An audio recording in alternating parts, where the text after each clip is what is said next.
পেঁয়াজু কিন্তু আমরা কম বেশি সকলেই বানাতে পারি, কিন্তু পেঁয়াজু দোকানের মতো পারফেক্ট হয় না। কিন্তু এই রেসিপি ফলো করে যদি পেঁয়াজু বানান তাহলে আপনার পেঁয়াজু হবে দোকানের মতো একদম পারফেক্ট মচমচে।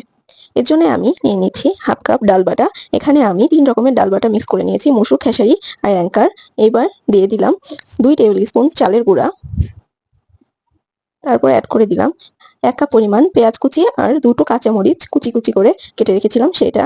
দিয়ে দিলাম হাফ টি স্পুন পরিমাণ লবণ, সামান্য একটু হলুদের গুঁড়া, আর হাফ টি স্পুন পরিমাণ মরিচের গুঁড়া, আর হাফ টি স্পুন পরিমাণ আস্ত জিরা।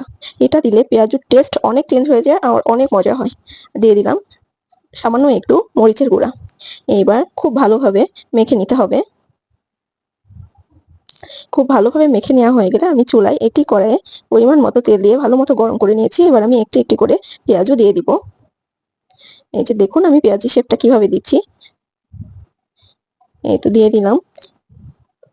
এই তো একটু ডাল নিয়ে বাটির সাথে হালকা একটু চেপে তুলে নিয়ে হাত দিয়ে একটু ঠিক করে আমি তেলে দিয়ে দিচ্ছি। এইভাবে করে পেঁয়াজগুলো দিলে পেঁয়াজগুলো দেখতে একদম দোকানের মতো লাগে।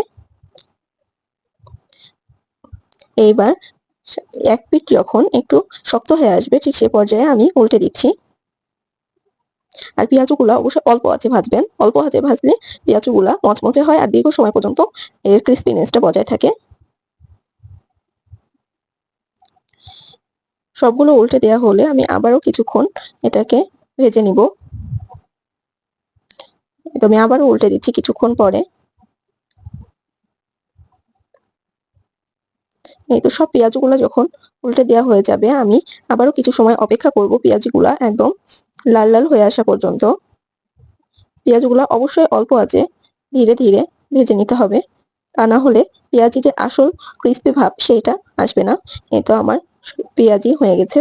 পেঁয়াজি ভেজে যখন এইরকম লাল লাল হয়ে আসবে আপনারা দেখেই বুঝে নিতে পারবেন। ঠিক সেই পর্যায়ে আমি পেঁয়াজিগুলা উঠিয়ে নিচ্ছি। দেখুন পেঁয়াজিগুলো দেখতে কতটা পারফেক্ট আর একদম দোকানের মতো হয়েছে। এই পেঁয়াজিটা খেতেও কিন্তু দারুণ মচমচে। আপনারা একবার এই রেসিপি ট্রাই করলেই বুঝতে পারবেন।